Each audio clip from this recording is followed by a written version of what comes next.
A continuación, daremos inicio a nuestro primer panel de conversación denominado Estado de la Libertad de Prensa en Colombia. Para ello, damos la bienvenida a Pedro Vaca, relator especial para la libertad de expresión de la Comisión Interamericana de Derechos Humanos, también a Catalina Botero, copresidenta del Oversight Board de Facebook, y a Ana Bejarano, directora de El 20. Este panel será moderado por Jonathan Bock, director ejecutivo de la Fundación para la Libertad de Prensa. Bueno, Catalina, Pedro, Ana, muchas gracias por participar en esto. Realmente me encanta poder tener esta conversación con ustedes. Yo quiero arrancar un poco al hilo de lo que hemos venido teniendo espacio en estas primeras exposiciones con un tema, digamos, como para poder tener una mirada general sobre esta idea frecuente y necesaria de cuáles son los desafíos y retos que estamos teniendo en materia de libertad de prensa. Hay una idea inicial y es que en la última década, con varios de los sucesos que han ocurrido en las principales democracias o en algunas de las principales democracias, sobre todo en Occidente, ha aparecido un debate sobre cuál debe ser este rol o estos límites para la libertad de expresión, entendiendo que el marco en el que se amparaba, que era el de los derechos humanos, termina siendo insuficiente, o hay una lectura de que esto termina siendo insuficiente y que la libertad de prensa debe entenderse bajo un rol de que responda a una noción de interés público, que responda a una noción de beneficio social y que sea ese beneficio colectivo el que pues proteja también al periodismo, ¿no? Y creo que pues estos son parte de los debates que han ocurrido a partir de, como digo, fenómenos populistas o fenómenos que han ocupado las presidencias de varios países y que han tenido una relación tensa con varios sectores de los medios de comunicación. Entonces, sobre este debate les quería preguntar cuáles son estas consideraciones que ustedes tienen y que pueden aportar también algunas luces sobre dónde están las principales preocupaciones que hay para la ciudadanía sobre los temas de libertad de prensa. Catalina, si tú quieres empezar. Gracias, Jonathan. Ay, qué delicia ver periodistas jóvenes. Eso sí que es una brisa de aire fresco, Carlos. Y gracias a la embajada, porque sin el apoyo de la cooperación internacional este tipo de conversaciones serían muy difíciles. Entonces, yo creo que esa pregunta que tú estás haciendo se puede, digamos, afrontar de dos maneras. La primera es, ¿qué significa que la información sea un bien público? Y si eso es incompatible con el sistema de Derecho Internacional de Derechos Humanos o de Derechos Humanos. Y la segunda es, según la respuesta que uno le dé, ¿qué significa? Es, bueno, ¿qué le sigue al hecho de considerar que la información es un bien público? Entonces, primero, yo no creo que sea incompatible. Decir que la información es un bien público no es incompatible con un sistema democrático, es decir, con un sistema que defiende derechos y libertades, con un sistema que defiende la posibilidad de que las personas vayan y elijan a sus representantes a través de elecciones libres y elecciones equitativas. No, no es incompatible, que lamentablemente estamos eligiendo en América Latina. Alguien decía que estamos eligiendo personajes de esa naturaleza porque las sociedades están quebradas y la gente se siente representada con personas quebradas, con personas que tienen problemas de autoestima o bueno, lo que sea. Y eso se refleja en comportamientos autoritarios. ¿Qué es para esas personas información de calidad? La que los alaba. Ni siquiera la que habla bien de ellos. No, eso es insuficiente. No la que es neutral, no la que cuenta hechos, no, la que los necesitan la alabanza constante. Entonces crean las oficinas de control del periodismo. Entonces no pueden decir nada que a esos señores no les guste.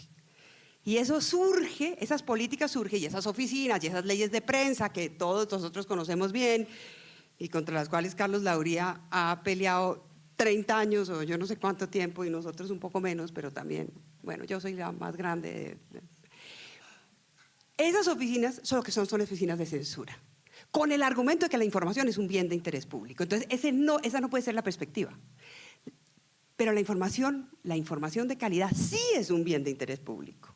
Lo que pasa es que la consecuencia no puede ser que el Estado decida cuál es la información de calidad y la que no es de calidad.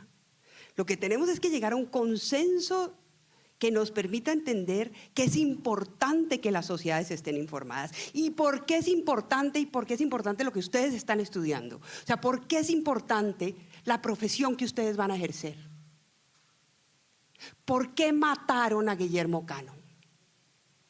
¿Por qué encarcelaron a los periodistas en Guatemala? ¿Por qué están sacando a los periodistas y sacaron a los periodistas de El Salvador? Porque al poder no le interesa, y me refiero al poder económico, al poder político, al poder no le interesa la actividad periodística, porque la actividad periodística pone una lupa, pone una lámpara, ilumina esas esquinas oscuras del poder. Porque si no hay periodismo no vamos a saber si se están robando la plata. Alguien podría decir, pero ¿cómo así que no vamos a saber si se están robando la plata? Si yo me levanto por la mañana en mis redes sociales y tengo enorme cantidad de información. Sí, pero es que esa gente que opina en las redes sociales no hacen lo que ustedes están estudiando.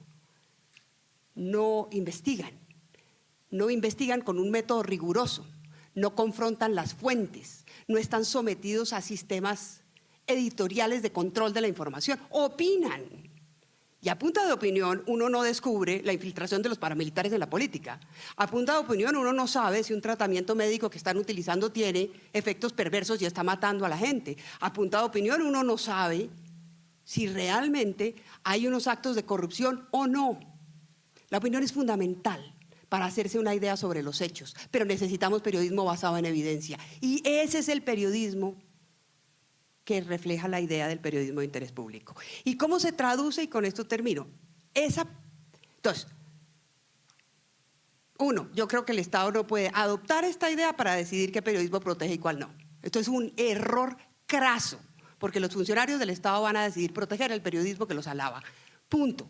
Así es en la historia de la humanidad. No sabemos historia, pero pues aprendamos, porque donde le entreguemos esa llavecita al Estado nos quedamos sin información. Dos, ¿qué significa que es de interés público? Significa que la gente tiene derecho a saber, porque si la gente sabe, ¿por qué mataron otra vez a Guillermo Cano? Pues porque estaba haciendo las investigaciones sobre cómo el narcotráfico y particularmente Pablo Escobar estaba influyendo para que el Estado tomara decisiones que a él lo beneficiaban.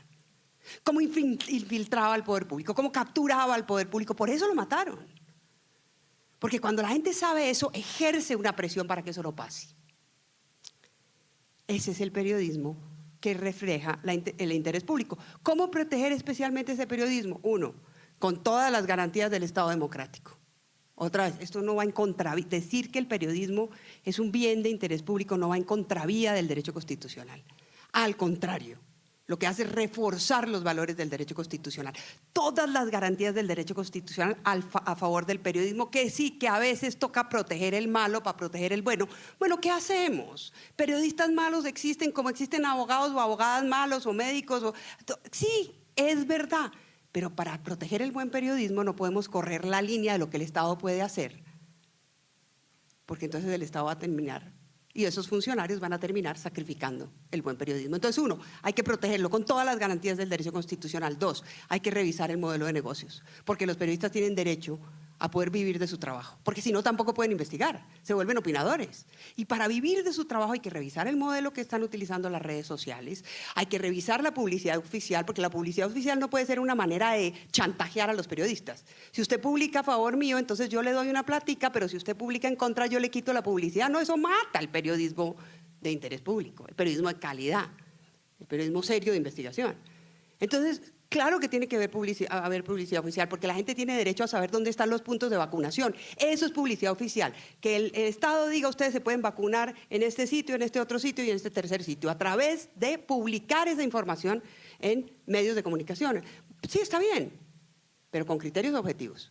¿Qué es el mensaje que quiere transmitir? ¿Por qué ese mensaje es de interés público? ¿Dónde lo está transmitiendo? Etcétera. Entonces, todo eso tiene que ver con el modelo de negocios. El Estado, además, tiene que garantizar que a través de sus acciones no intimida al periodismo de investigación. Y las audiencias tenemos una responsabilidad. Si nosotros seguimos… El buen periodismo no es el periodismo que dice lo que uno quiere oír.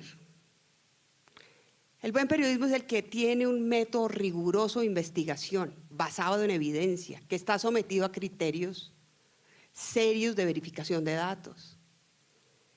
Ese es el buen, que confronta las fuentes. Ese es el buen periodismo. Son unos estándares que el periodismo ha construido durante décadas. Yo no estoy diciendo aquí nada nuevo ni revolucionario. Y eso es lo que separa al buen y al mal del periodismo. No que digan lo que yo quiero oír, que hablen bien o mal del presidente. Si después de la investigación resulta que hay algo que cuestiona la gestión del gobierno o que al contrario dice que lo está haciendo bien, pues ese es el resultado de lo que hizo el periodista. Como el resultado de lo que tiene que hacer un juez no depende de… No es bueno o malo si condena o no a la persona que a mí me gusta, es bueno o malo si el procedimiento fue adecuado. Entonces lo que hay que hacer es garantizar que las audiencias realmente, digamos, sigan al buen periodismo, apoyen al buen periodismo, financiar a los medios de investigación que no son robustos, para que no estén, por ejemplo, en manos de los grandes empresarios. Es importante, porque ese periodismo es un periodismo que va a tener la capacidad de investigar cosas que el otro periodismo probablemente no puede investigar. Y entonces hay que financiar esos medios y hay que leer esos medios. Y yo creo que hay que abstenerse de aplaudir a el mal periodismo simplemente porque dice lo que uno quiere oír. O sea, las audiencias tienen una responsabilidad y además tienen una responsabilidad frente al poder. O sea, los gobiernos tienen que sentir que castigamos acciones que van en contra de que las personas puedan hacer periodismo de calidad, simplemente porque no les gustan las investigaciones. Porque ese control político hoy funciona, si se hace de manera razonable. Entonces, cierro, sí. Yo creo que la información es un bien público, como lo dijo UNESCO, de eso se trató hace 2 años el Día Mundial de Libertad de Expresión de UNESCO. Eso no quiere decir que el Estado pueda tener facultades de regulación. De ninguna manera el Estado no puede decidir lo que está bien y lo que está mal en el periodismo. Tiene que haber unas garantías para que la gente pueda hacer el periodismo que considere prudente. Las audiencias sí tienen una responsabilidad y hay que fortalecer todas las garantías, desde las garantías legales hasta el modelo de negocios, para que ese periodismo, que es fundamental para que la gente pueda estar informada y la democracia pueda funcionar y evolucionar, funcione. Muchas gracias a la FLIP, a la Embajada, por esta invitación. Estoy feliz de compartir este panel para poder meter en problemas a Catalina Botero, que ya no se deja meter en problemas desde que está en la Junta Supervisora, y al relator, o sea, qué chepazo.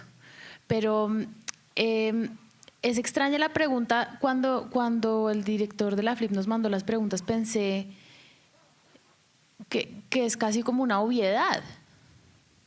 Porque si ustedes se fijan en la consagración constitucional del 91, pues la información es un derecho, digamos, fundamental, y per se, pues su objeto debería ser es un asunto de interés público, es objeto del interés público, del interés comunitario. Y yo creo que eso ha sido parte de lo que las regulaciones legales que antes existían o del entendimiento jurisprudencial que se ha dado de la protección que le brinda el Estado al periodismo, y más que protección, garantía de que se pueda ejercer libremente, parte de la idea de que sí proporciona a la gente un bien de interés público, es decir, lo protegemos porque lleva a la gente, como el agua, como el acceso a los servicios básicos, un bien de interés público. Pero no se hace consciente eso hasta que no viene alguien y lo deforma, y nos deforma el uso de ese interés público. Es decir, creo que es una consideración legal antigua, creo que existe desde que existe el periodismo, y las protecciones que existen en torno a eso es porque de antemano entendíamos que era un vehículo de interés público. Pero lo hacemos consciente solamente cuando viene alguien y nos dice, no, estamos haciendo esto porque la información es de interés público. Entonces se vuelve consciente, yo creo que más recientemente, en las últimas décadas, con este tipo de estrategias autoritarias, totalitarias, de vamos a preservar este bien de interés público, y mediante ese discurso, ese ropaje de preservación, por supuesto, pues viene la cooptación, la deformación, la mercantilización de ese bien de interés público. Entonces, si creo que es un bien de interés público, sí, por supuesto que es un bien de interés público, y creo que además la protección de la prensa debe ampliarse, o el discurso discursivamente debe ampliarse para hacerlo así. Y porque también digo que debe ampliarse, y es porque creo que todavía los jueces, por lo menos los jueces en Colombia, los jueces de la República, no tienen la comprensión completa de la dualidad que es nuestro derecho a la libertad de expresión y pensamiento, como está de nuevo consagrado en la Carta. No tenemos solamente, ustedes estudiantes de periodismo, el derecho a expresarse, a pensar cosas y a decirlas, sino también a recibir información. Y esto, de nuevo, parece una obviedad, pero no lo es cuando uno se enfrenta a un ejercicio de litigio, ni en la jurisdicción constitucional, ni en la jurisdicción civil, y mucho menos en la penal.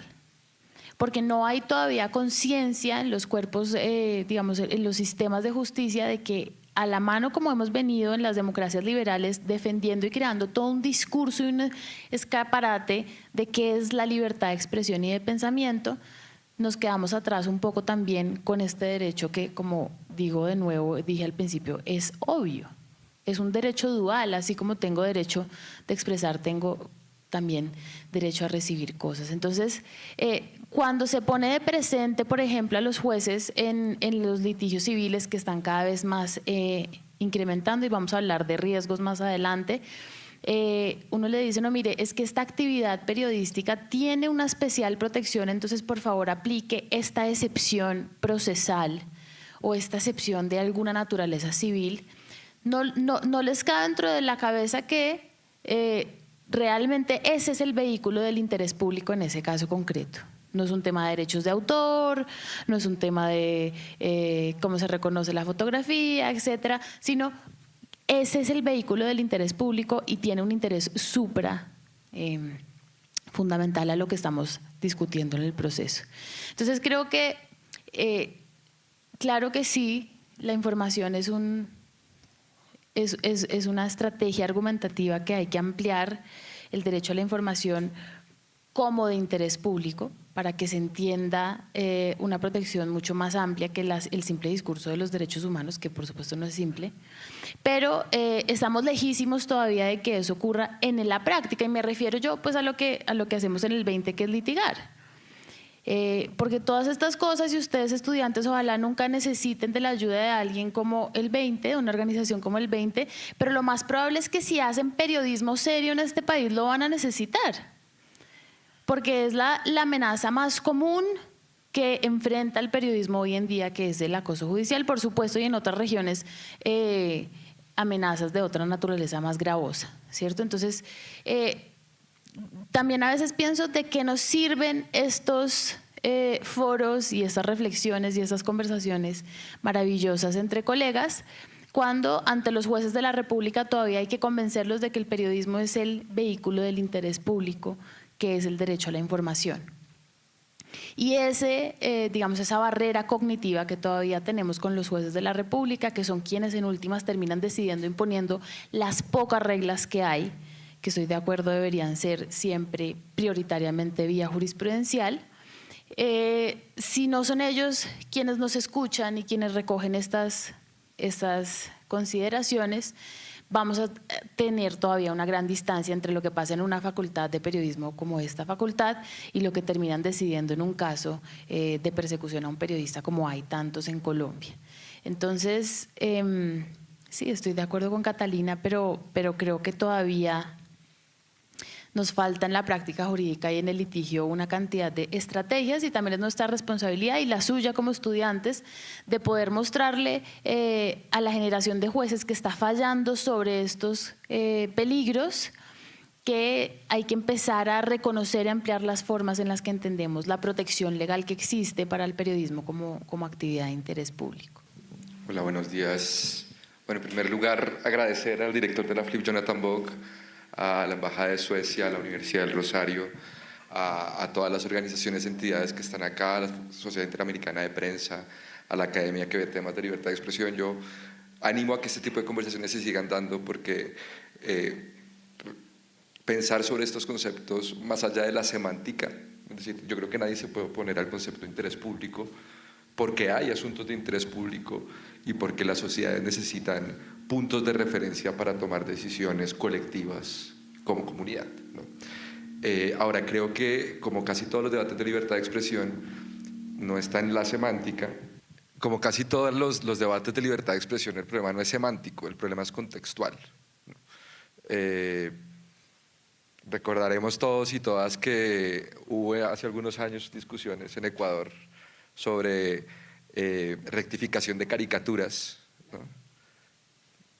Es algo de la semana antepasada en otro país de la región. Es decir, y creo que el punto no está necesariamente en la definición del concepto de interés público y su relación con el periodismo, que digamos creo que es una conversación que podría apuntar hacia la calidad y la búsqueda de la excelencia de quienes hacen y ejercen periodismo. Creo que es la sociedad y cómo está interpretando al periodismo o al interés público. Entonces ahí, digamos, compartir algunas ideas. Uno, yo creo que en perspectiva hay que cuidar lo que nuestras sociedades han logrado. Desde el punto de vista de experiencias constitucionales exitosas, fin de dictaduras, digamos, procesos de ampliación de democracia y debate público. Para poner solo el ejemplo de Colombia, hace 40 años estaba prohibido entrevistar guerrilleros en televisión. Hoy las personas que llevan esas ideas están en el Parlamento, tienen medios de comunicación, se han insertado buena parte en el debate público. Yo creo que esto tiene que ver también con una noción intergeneracional de lo que se ha logrado. Y creo que eso hay que cuidarlo, ¿no? Lo segundo es que ciertamente en América Latina tenemos democracias que cuando estaban entrando en cierta fase de maduración y uno veía ya no imágenes de líderes en la plaza levantando el puño, sino veía fotos plurales de conversaciones constituyentes, de sectores distintos que estaban dispuestos a llegar a acuerdos. Esas fotos se nos fueron esfumando. Creo que hay dos variables ahí.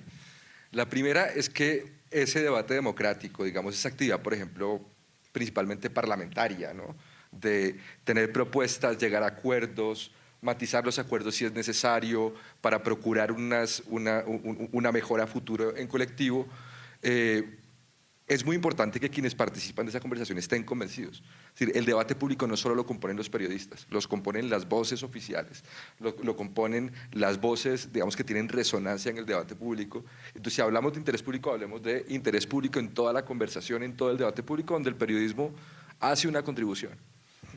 En esa línea, creo que a la sociedad se le pidió, y creo que eso es un error de esta mirada intergeneracional que quiero proponer, se le pidió a la ciudadanía paciencia sobre lo que más le importaba.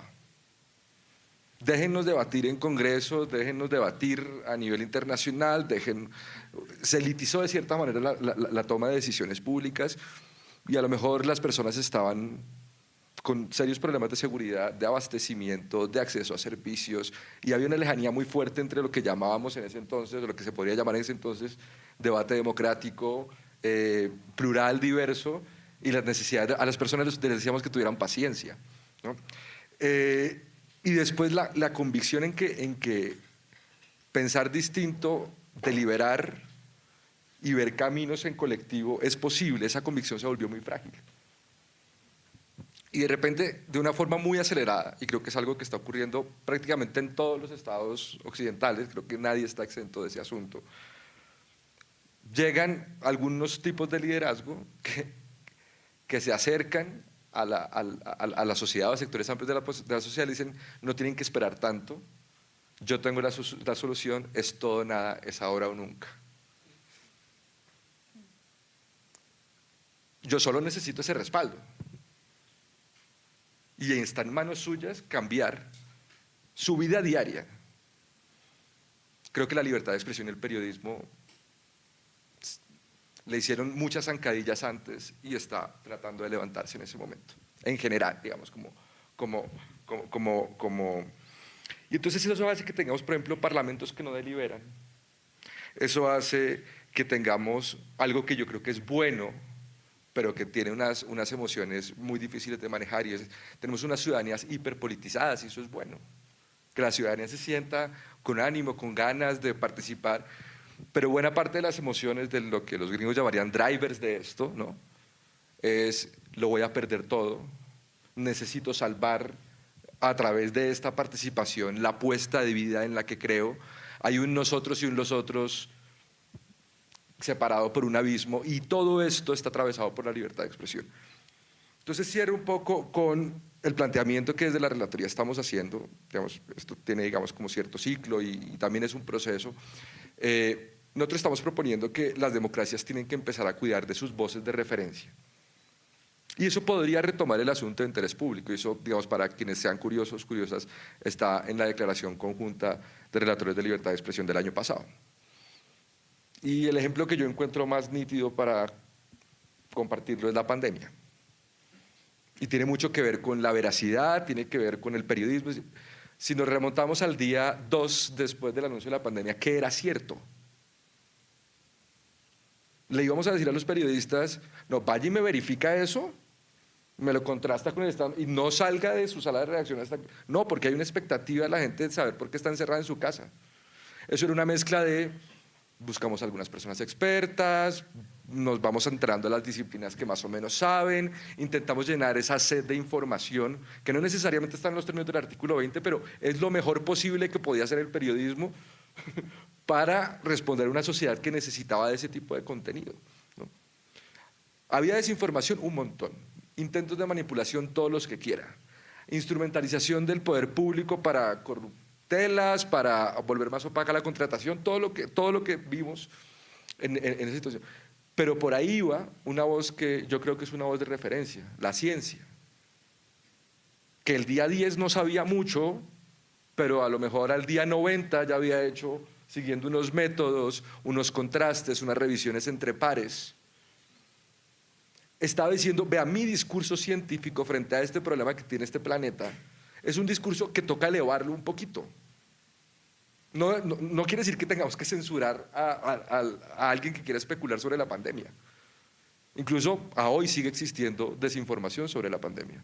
Pero necesitamos como sociedad poder tener esa madurez colectiva de saber que hay algunas voces de referencia que por los métodos que aplican, que por el lugar que ocupan en la democracia, que por, digamos, los compromisos públicos que están dispuestos a asumir, no son voces cualquiera, son voces de referencia.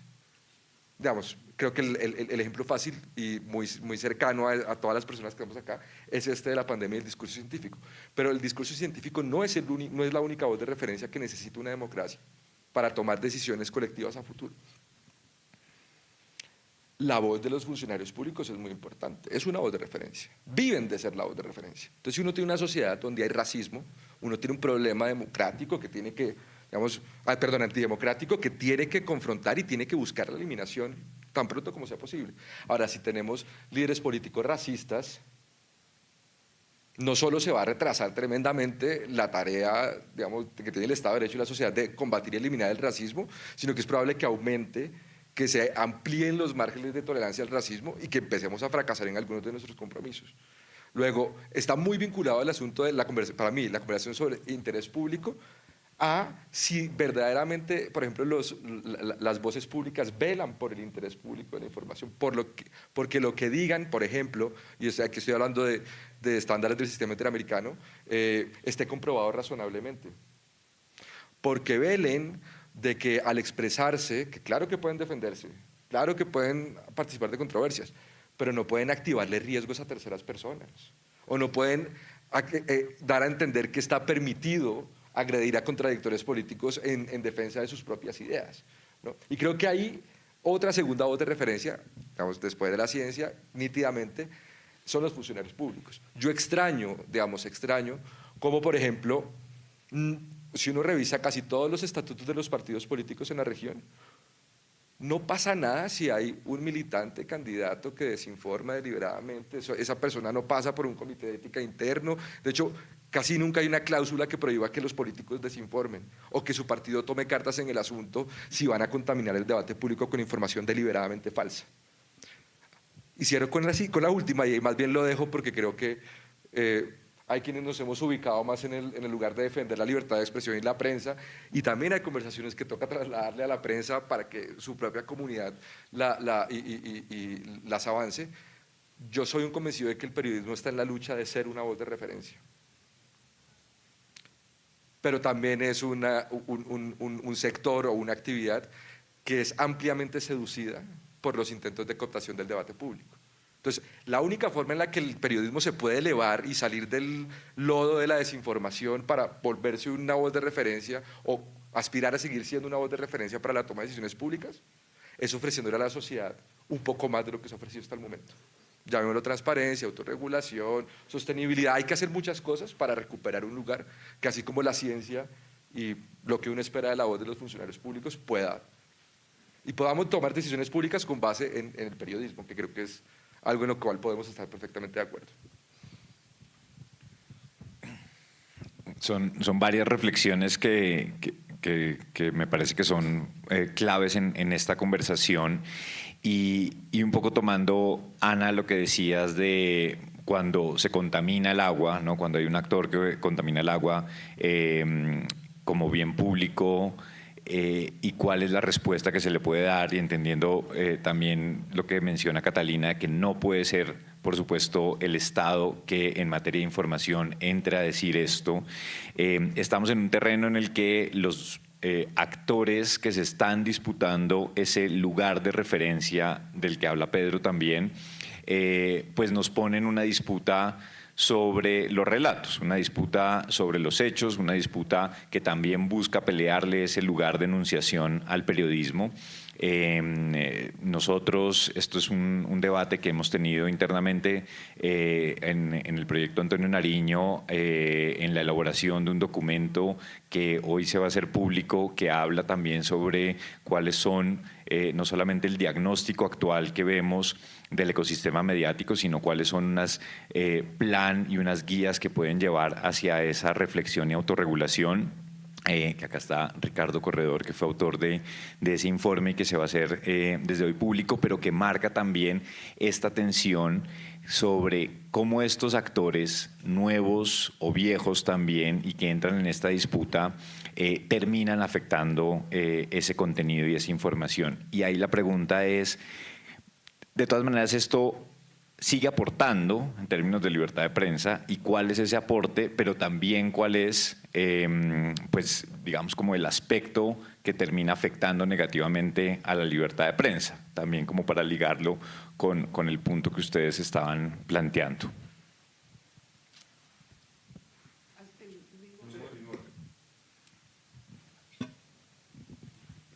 Sí, yo creo que hay nuevos actores, sin duda, no es que yo crea que están ahí, que han cambiado completamente el ecosistema.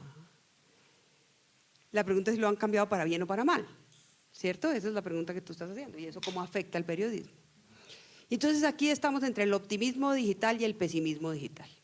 El optimismo digital que dice para bien. Ahora todo el mundo tiene un teléfono celular, todo el mundo puede decir lo que piensa, todo el mundo puede dar las ideas, ahora no está todo concentrado en unos pocos medios de comunicación, la comunicación se ha democratizado y entonces muestran experiencias muy importantes como, bueno, algunas experiencias de resistencia política, de acción colectiva gracias a las redes sociales, y eso es cierto.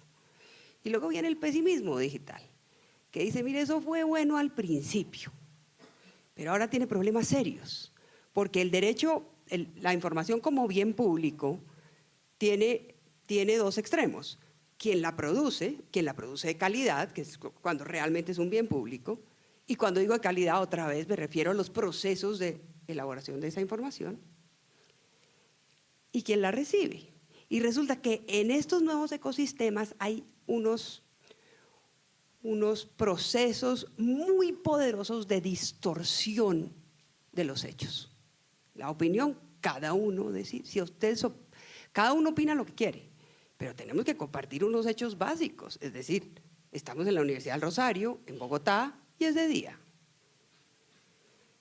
Por lo menos eso tenemos que ponernos de acuerdo.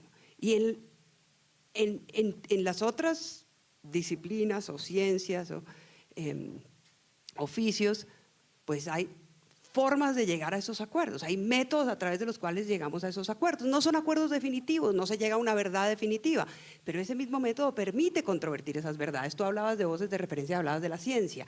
Sí, claro, hay gente que dice, bueno, pero ¿la ciencia de quién? Porque las farmacéuticas, hay unas que siguen unos códigos de ética y hay otras que no, que lo que les interesa es el negocio y que no les importa el efecto secundario del medicamento y que no quieren que eso se publique. Y ahí es donde yo creo que el periodismo tiene una relevancia especial, porque es ese método de investigación científica del periodismo, o digamos, profesional más bien del periodismo, el que permite ir, identificar la fuente, conocer los casos, hablar con otros científicos y decir, aquí hay unos efectos secundarios, esa farmacéutica está matando gente. O al revés, esa vacuna sí sirve. Puede ser que alguna gente haya tenido unos efectos secundarios, eso es normal, pero sí sirve. Y eso es lo que es, para eso es que el periodismo es importante. Entonces, en este nuevo ecosistema, con factores de distorsión de los hechos tan poderosos y de manipulación emocional, particularmente de emociones tristes, utilizando el concepto de Mauricio García Villegas, que en realidad, que, como él dice, es de Spinoza, manipulando esas emociones, el periodismo juega un papel todavía más importante. O sea, cuando hay realmente un problema serio, la gente va al buen periodismo. Lo critican todo el día. Es que este periodista no sé qué, y es que este habla bien del presidente, y en cambio este es un lambón, y el otro habla mal, y todo el día. Pero en el momento en el que hay un problema, en el momento en el que hay un accidente, un temblor, un incendio, ¿a dónde va la gente? Al periodismo. Y al periodismo más serio. No van al periodismo basura, no van al ruido, no van al periodismo del clic, no van al que les encanta para oír lo que quieren oír todos los días, para esa endorfina de que a uno le digan que el líder que a uno le gusta es bueno o que al que a uno no le gusta es malo. No, no. La gente sabe en el fondo cuál es el periodismo serio. Y cuando se producen esos, por ejemplo, un incendio, un temblor, la gente va a ese periodismo. Y ese es el periodismo que tenemos que apoyar, porque yo creo que en este nuevo ecosistema, con esos factores que distorsionan a una velocidad y a una escala nunca vista los hechos, ese periodismo es el que nos ata, es el que nos dice cuáles son los hechos que tenemos que tener en cuenta para que luego cada una o cada uno tenga su opinión. Y por eso ese es el periodismo que tenemos que defender desde la sociedad civil. El Estado tiene que protegerlo todo, pero ese es el que tenemos que defender desde la academia, desde la sociedad civil, desde organizaciones como en las que yo estoy. Yo estoy en una organización que le dice a las plataformas, particularmente a una que es Meta, usted tiene que darle especial relevancia al periodismo. Ellos tienen un sistema que se llama de verificación cruzada, que hacen que algunas cuentas, cuando la información se produce en algunas cuentas, en esas redes sociales, esas cuentas tienen un sistema especial de protección y de verificación de si lo que están diciendo viola o no los estándares comunitarios de esas redes sociales. Bueno, nosotros hemos dicho, el periodismo de investigación tiene que estar sometido a esos estándares más altos, es decir, de protección de ese discurso. No puede estar sometido a los mismos estándares a los cuales está sometida cualquier otra voz, que no deja de ser voces de referencia en muchos casos, pero que no tiene el valor agregado que tiene el buen periodismo para entender realmente cuáles son los hechos sobre los cuales luego podemos opinar.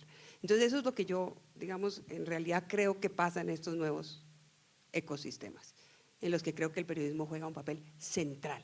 Sí, voces de referencia, sí, los funcionarios públicos, sí, la ciencia, la academia, pero yo creo que ahí el periodismo tiene un papel, y por eso hay que rescatar el buen periodismo.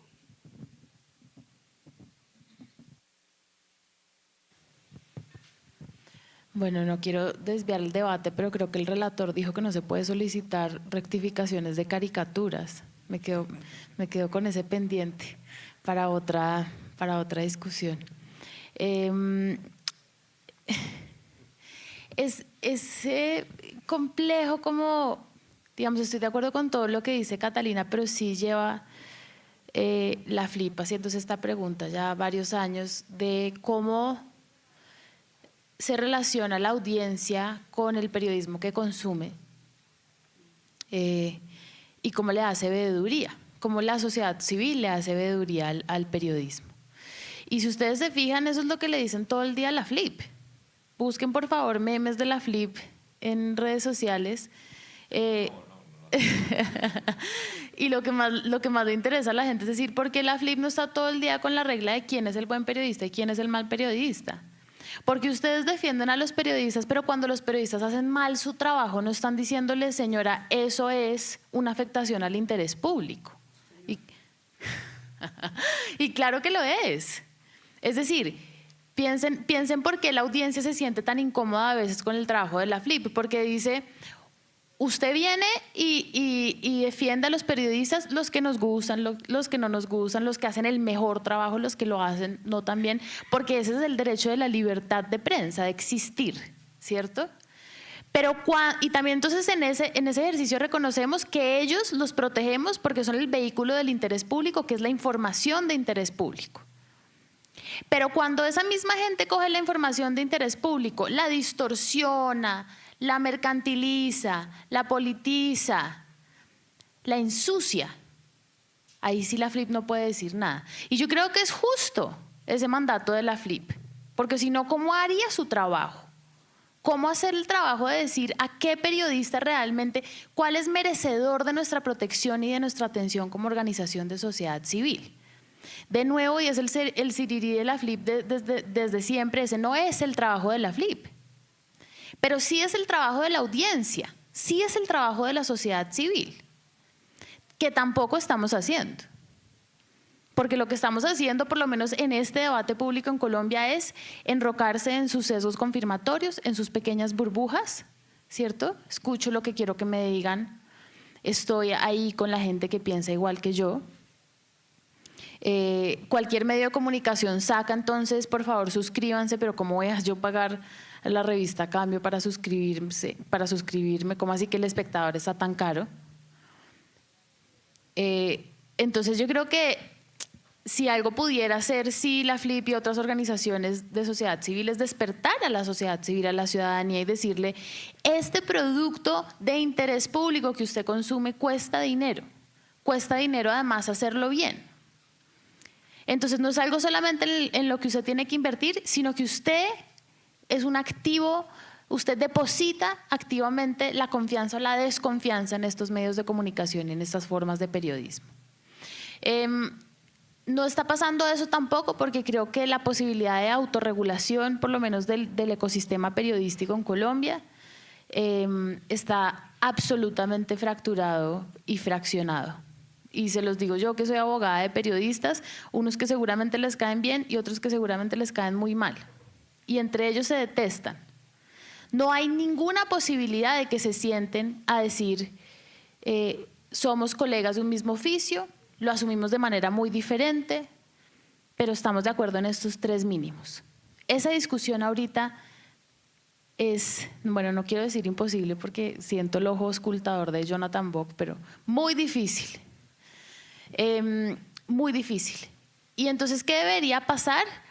Pues sí, una mejor decisión por parte de las audiencias de cuál es el periodismo que consumen, cómo lo consumen y cómo lo critican también, cómo interactúan con ese periodismo, cómo lo hacen rendir cuentas. Señores de tal revista, ustedes dijeron este hecho es falso y nos informaron de tal manera, ¿sí? Ahora, el segundo regaño que quería anticipar de Bock, pero nunca puedo, es, pues también para eso está el litigio. Y vuelvo yo de nuevo a nuestra misión vocacional en el 20.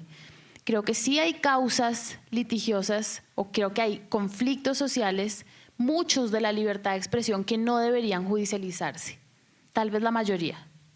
Pero hay otros en los que sí, en los que una persona, un grupo de interés que se ve dañado por una información mal entregada puede llamar a rendir cuentas.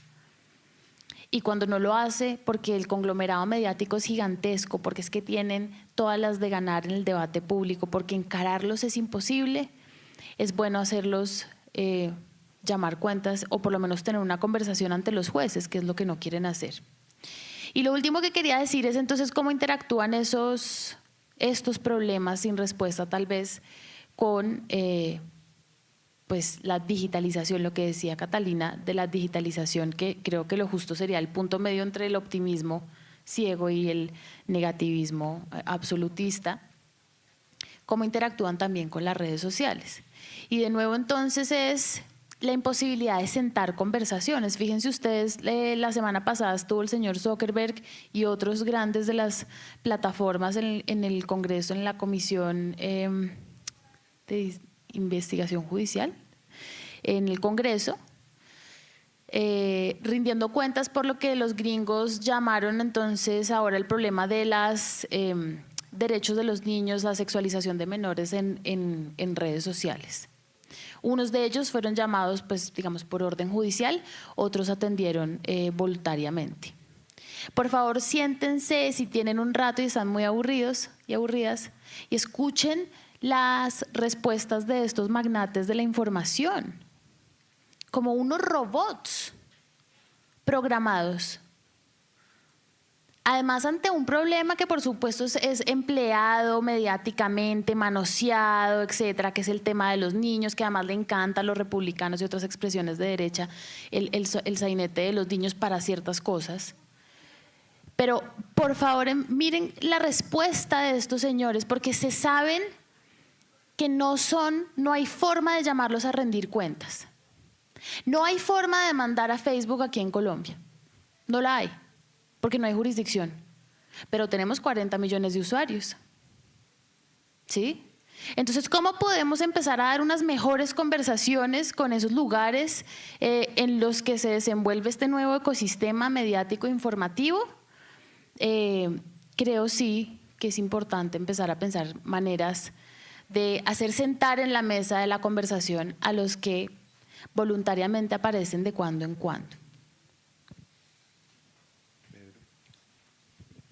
Gracias.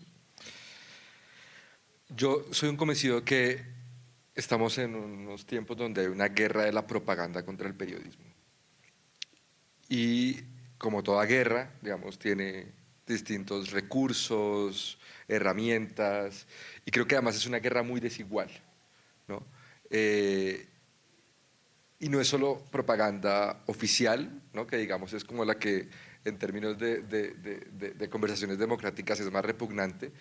También hay propaganda del sector privado, propaganda de otros grupos de interés, con una hambre tremenda de capturar el debate público para distintos fines, para fines, digamos, de incidencia política, ventaja económica, entretenimiento. Hay una voracidad por la concentración de poder a muchos niveles e involucra también al Estado, involucra también a los medios.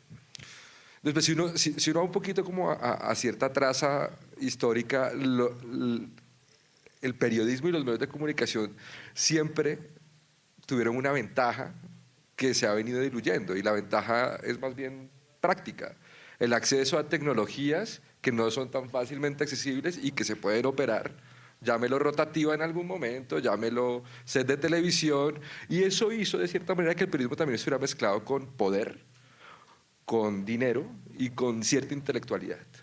Y eso también yo creo que cada vez yo estoy más convencido de que eso ha generado unas distancias que no son cortas, muchas veces son largas, entre los problemas de la sociedad y los asuntos que le importa al periodismo, o históricamente le ha importado al periodismo. Esa ventaja de acceso a tecnología, Internet sí la ha cortado muchísimo, ¿no? Y entonces ya deja de ser una suerte de privilegio del periodismo, o digamos que en sociedades democráticas está más vinculado al sector privado, ¿no? Y en sociedades no democráticas esa infraestructura la tiene el Estado, pero como infraestructura estaba ahí y daba ventajas a la hora de comunicar. Yo ya después de algunos años en esto, tengo muchos periodistas y medios de comunicación que quiero y que me gusta el trabajo que hacen, y siento que uno de los retos que hay ahorita, más allá de lo digital, de los nuevos actores, de los influencers, es que a mí me da cierta angustia que estos periodistas y medios de comunicación parecen estar en una búsqueda constante de su lugar y de la estructura que los soporta. Los mejores periodistas que yo conozco están hoy en día en búsquedas constantes de cómo seguir haciendo periodismo un poco en el aire, un poco al proyecto, un poco a la colaboración, un poco a ver qué pasa con esto Y creo que eso, de verdad, eso es lo que más me preocupa, ¿no? Ahora, estos periodistas y medios de comunicación, y es la siguiente idea que quiero transmitir, todos se han equivocado, todos tienen un conflicto de interés, todos me han defraudado en la forma en la cual cubrieron un asunto, ¿sí? Y todos han manejado estos problemas de forma distinta. Hay quien, y de hecho está en este auditorio, cuando cubría algunos asuntos que podía tener cruces con el medio de comunicación al cual pertenecía en los intereses económicos de este medio, hacía un disclaimer enfático. Yo debo decir que este medio de comunicación hace parte de este grupo y estamos hablando de este asunto. Orgullo total. Ahora, ¿todos los conflictos de interés los tramitan igual los medios de comunicación, incluso los que yo admiro? No. Se han equivocado y en el cómo resolver. Creo que hoy en día los periodistas también hay que plantear la conversación no solo de cuáles son tus garantías, sino cómo reparas cuando la embarras. Porque en el cómo se repara un error de buena fe, se desactivan muchos de los ataques futuros que vienen contra la prensa. Y creo que eso me lleva a la idea de, creo que hay que bajarnos un poquito de cierto romanticismo de la objetividad en el periodismo y llevar el periodismo a un plano mucho más terrenal de la aceptación de una imperfección, pero sobre todo una búsqueda constante de la excelencia en términos de lo que hablaría la Fundación GAO, ¿no? Creo que hay que tener muchos medios, ojalá tan diversos como sean posibles, sobre todo para que los conflictos de interés de unos no me afecten el interés. Si tenemos muy poquitos los conflictos de interés, esos poquitos nos van a afectar la democracia. Necesitamos muchos para repartir, si se creen los conflictos de interés que tienen todos los actores en una sociedad. Y necesitamos mejores formas de responder a los errores, que los hay y que son más evidentes hoy que nunca. Y quisiera cerrar con un planteamiento y es, en una sociedad que aspira a ser democrática, es peligrosísimo que amplios sectores de la sociedad empiecen a considerar que la propaganda es buena y que el periodismo es malo. Y creo que ese sí es una vía que yo veo se está pavimentando y de la cual el periodismo también tiene que ver cómo conduce en esos laberintos que están planteando.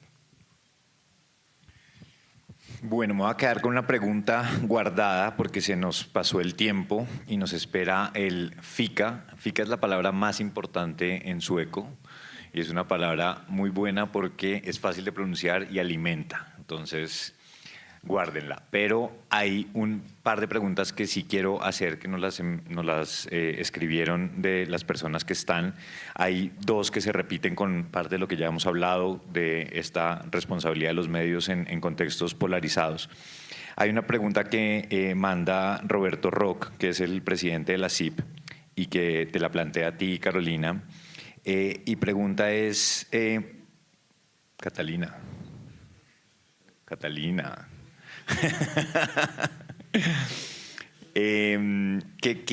¿Qué opinas de los reportes científicos sobre que el algoritmo de Meta favorece la polarización social?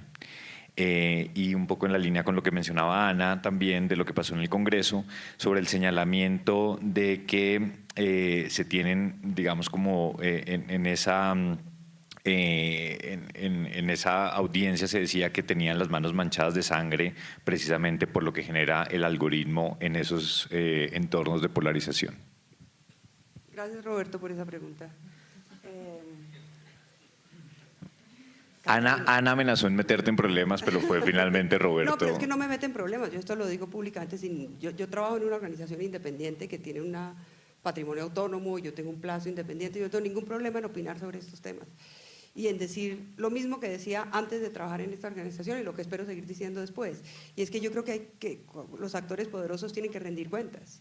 Sí, para mí el problema de rendición de cuentas no se refiere solamente al Estado, que es un actor enormemente poderoso y que creo que tiene que ser transparente y rendir cuentas. Y lo que dices tú, eso de que ya llegaron y le prometen a la gente de una vez y para siempre el paraíso, pero tienen que sacrificar a los jueces, los poderes autónomos. No, pasa lo mismo con los poderes privados. Entonces, yo, por ejemplo, creo que las regulaciones que están surgiendo sobre redes sociales, como por ejemplo la ley de servicios digitales en Europa, a diferencia de otras, a mí la de India me parece peligrosísima, pues porque el gobierno de India no tiene particularmente el interés de que las redes sean más transparentes y más, no, ese es el interés, pero la Unión Europea sí. Y esa regulación, que es una regulación fuerte, exige transparencia, exige evaluación de daños. O sea, evalúen, está bien, dicen que no nos pueden dar los algoritmos porque la fórmula del algoritmo es como la fórmula de la Coca-Cola, está bien. Pero haga una evaluación del impacto del algoritmo, eso sí que tiene que ver con la fórmula de la Coca-Cola.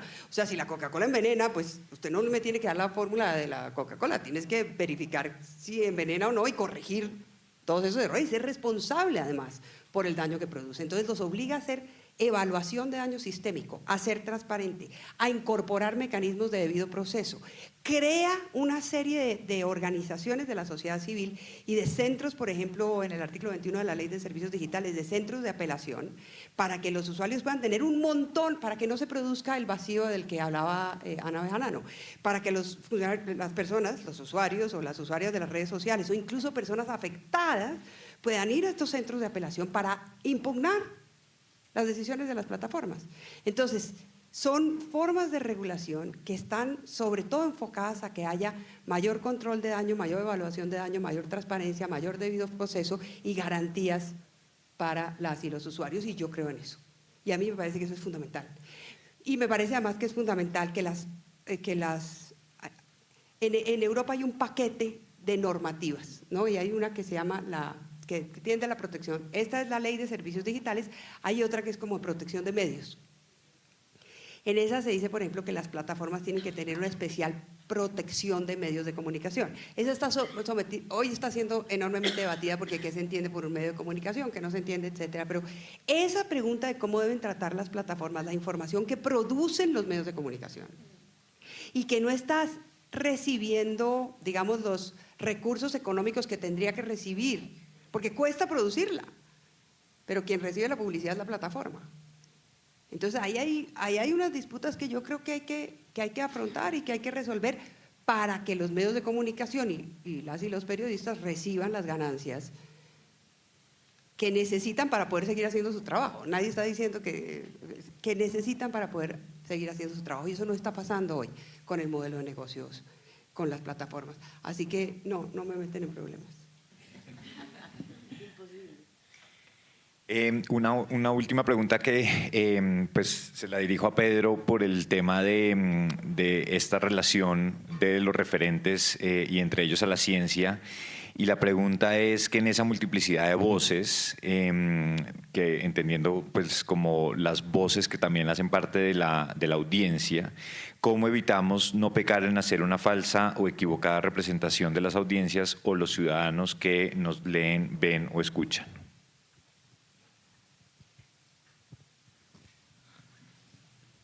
Voy a citar un informe de Catalina. No porque creo que sirve mucho para la pregunta de Catalina. Catalina. El ideal, digamos, democrático es la ciudadanía deliberante, la ciudadanía que puede pensar por cuenta propia y que todos los actores con poder o sin él respetan el derecho a discernir.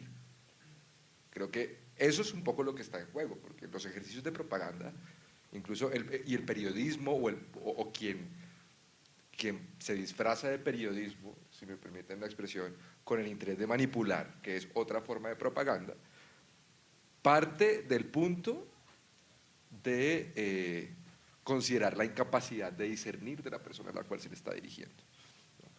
Entonces, creo que estamos en una época en la cual también entran a ser, al menos en lo público, yo espero que en lo privado esas voces sigan teniendo una más reflexión, pero está en peligro de extinción las personas que creen que se pueden expresar libremente actores que piensan distinto a ellas.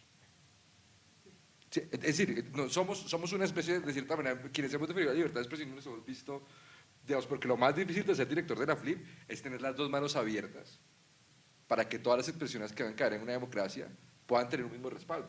Pero estamos en una sociedad, o estamos caminando hacia sociedades en las cuales lo correcto o lo incorrecto es la vara con la cual se mide el discurso permitido y que no. Y eso creo que tiene mucho que ver con las audiencias, porque creo que, y por eso mi reflexión acá ha tratado de ser menos jurídica, si se quiere, y mucho más reflexiva en términos de sociedad, porque los caminos hacia los cuales nos están llevando los relatos únicos, el todo o nada, el ahora o nunca como ansiedad permanente de la sociedad, termina, por un lado, quitándole el derecho a discernir a las personas, ¿no? Y el periodismo tiene que tener muy presente que la ciudadanía tiene derecho a discernir y que lo que aporta el periodismo es un insumo para ese discernimiento, no necesariamente es un ejercicio de convencer. Pero después hay algo mucho más profundo y es la posibilidad de que sociedades que cada vez son más diversas, que cada vez están compartiendo más liderazgos, actores distintos, de colores distintos, de regiones distintas, empiecen a incomprenderse entre sí. Entonces, seguramente ya hay escenas donde la persona que vive en el segundo piso no puede hablar con la del cuarto porque y hablar a lo mejor de las políticas de administración de un edificio puede convertirse en un asunto imposible por cuenta de las trincheras en las cuales nos está poniendo este deterioro del debate público. Bueno, muchas gracias, Catalina, Pedro, Ana, muchísimas gracias. Realmente un gusto haber conversado con ustedes y por todas estas ideas, preguntas y reflexiones sobre el asunto. Muchas gracias.